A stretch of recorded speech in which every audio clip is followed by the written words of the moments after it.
So thank you very much, Jose, for this introduction.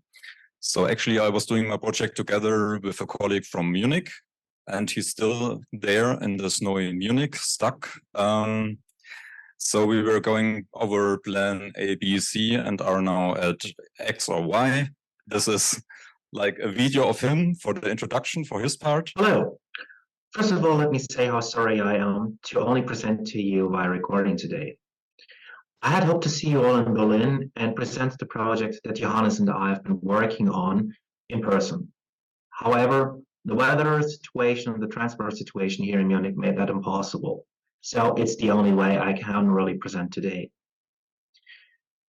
But now, without further ado, let me introduce you to our project, the AI font generator. When talking about writing systems, we're looking at history of several thousand years. On this slide, you can see the dates of some of the groundbreaking historical inventions. Now looking at that, you might wonder, after more than 10,000 years, everything that is to say and to do about fonts, letters, or more formally glyphs, has already been said and done. So what good reason could there be for those two to turn all that into a project? Well, there is at least 1 billion good reasons. Namely, a few $1 billion. That's about the size of the global font market. Well, give or take a few $100 million, but who's counting? The market is growing anyways. Fonts are usually designed manually, which is a tedious task, as every single glyph has to be assigned uppercase, lowercase, punctuation, symbol, so there's a lot to really do. And unsurprisingly, that means font designers take shortcuts, meaning they do not design those glyphs that they think are not important. For us in Germany, that often enough means when you download a font, it doesn't have the German umlaut included. That's a problem, of course, for all the designers, because they cannot use those fonts. That's a problem our font generator can tackle. The model that we're presenting today, our prototype, is able to generate those missing glyphs in the same style, in the same design, like the original font set. And that is very useful for every German designer because it enlarges massively the universe of usable fonts for them. In the second step, with further work, our model can be tweaked and more features can be added. Namely, what we had in mind is that we built the model in a more open way that it allows to really generate fonts completely from scratch. 80 to 90% of the work in a data science project is about the data. So let's start talking about the data. We downloaded about 50,000 fonts from publicly and free available sources like the Google Fonts database or other publicly available font databases. The first step, we applied a filter that was capable of identifying those files that are corrupted. In a second step, we wrote and then applied filters that are more specialized. Those filters are capable of identifying glyphs that are, for example, out of box. You see one here on the lower row as an example. Those filters were also capable of identifying font sets that had missing glyphs, which is exactly the problem that we're talking here about. And let me stress that here because the graph is showing that nicely. About 50% of the data that we downloaded was filtered out. That means about every second font set that you download from the internet will have some missing glyphs so that you cannot use that here in Germany. And that's exactly what our AI font generator can handle. However, unfortunately, it does not end there.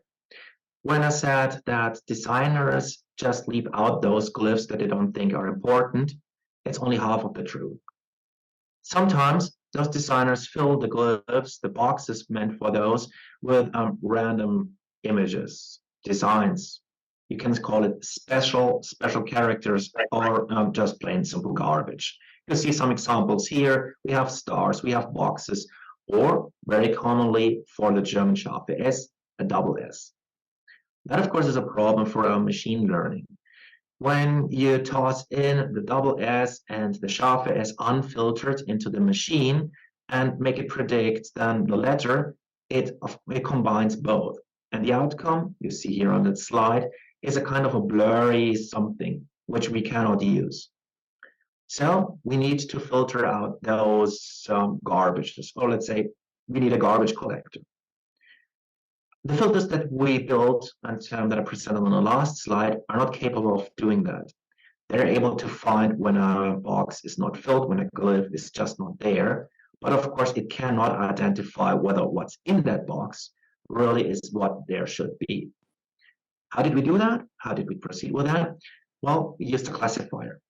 The idea here was to throw all the glyphs that we had into the classifier and then let the classifier group all those images. Make groups like Scharfe S is a box, is a star, or is something else. Of course, we're only interested in the first category. That's the one that we will filter then in the next step. We used Clip by OpenAI to achieve that. Why that? Because it's a zero-shot classifier. That means we did not need to do any training. We did not do any labeling. And even better, it has a prompt. So we can use the text embedding in combination with the image embedding to find those groups and find the characters that we actually wanted to have. You see here an example of the query that we used for Scharfe S. And what was the outcome? Well, for Scharfe S, another 5,000 fonts were filtered out. And that's massive. Just remember, we're talking about 25,000 remaining fonts after applying the first set of layers. Another 5, hey, so 20% got identified. Meaning before using that filter, we had 5,000 fonts that were just plain garbage and that messed up our model. After the data, of course, comes the model. So what did we do with all of the data sets that we now downloaded, cleaned, organized? Well, that's what Johannes will tell you next. After heavy cleaning of the data, we can finally decide on an architecture for our model. And when we do that, we have to keep in mind the two goals of our project. First, this is to create the missing characters in a font file, especially for the German characters. And secondly, the model should be extendable such that in the future we can train it to have a prompt input and generate from scratch. So for that, we decided for an encoder-decoder structure. The encoder will get the glyphs or the characters of a font in some sort of way, boil this down to the style into an embedding, and a decoder will be able to just from the style create new glyphs and also like characters that haven't been input in the encoder. And with that kind of structure, in the future, we can train a second encoder for neural language processing, which then which acts like a translator and gets the human description of a font style and will translate this in the computer language description. Still, there are many possible ways to go there. And we decided to follow two approaches for that. So one concept is like getting as many characters in as we have at the same time. And at the same time, with the decoder, create as many characters as we can. So we're filling the gaps that are inside. The second concept would be that we have like a pre-trained model, and to that we can just show a few of the characters, and anyway it will get the style and boil this down into the embedding. And we want to have a decoder that can concentrate only on producing one character at a time. So we want to give it also a one-hot vector, which is telling the decoder which character it should produce. So here are a lot of details about the architecture we were using. I'm not going into details. It's just for the first model, we decided for a lightweight model, which we trained from scratch with a few convolutional layers. The second one is for the decoder, kind of the same. And for the encoder, we use Efficient Net, which is pre-trained, and also put in the bottleneck one-hot vector, We did some scanning for some hyperparameters, but the really interesting thing is how those two models compete now, right? So if we train them for 100 epochs, we clearly see that there's a winner, and the winner had to work again on the data set that wasn't cleaned with the clip filter we were using before. And there we can see that it really trains better if it gets only the right character for this German S set. So what you see here, like the strong lines are the training data and the pale lines are the validation data. And the clear winner for this is the model that we trained from scratch, which gets many characters in at the same time and puts out many characters with the decoder for one inference. So, but let's look at the pictures, at the predictions that models actually do. And there we can see that it was actually a close run. So I've written it there so you can see what the input is. It's looking a little bit different for the two models. Also what the targets are. And the predictions actually look kind of good for both. So what I'm actually proud about and like for the first model is that it's possible for this ledger to go underneath or stay on top of the ground line. And it somehow seems to catch that. So without an input that is telling it, it's able to predict if the S-set is going below the line or stays above the line. For the second model, it also predicts really well if it has output some characters that have some kind of relative in the input. But for creating really a new character, it's kind of difficult for it. So it is the latter, but not really in the same style.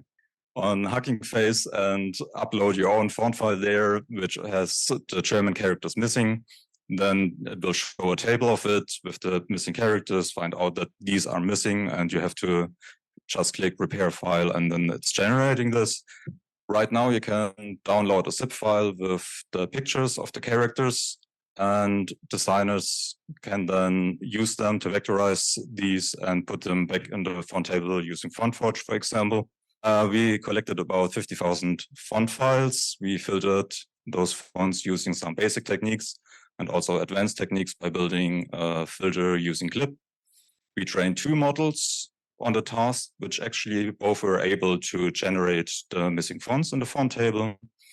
And the next step for this project is to convert these graphics into vector graphics and put them automatically back in the font file. Then we can do a complete training on the complete data set and finally point with NLP encoder to the style vector and train it that it can produce fonts from scratch just with a prompt. And with that, I thank Boris for the collaboration, our mentor Imran, and you for your attention.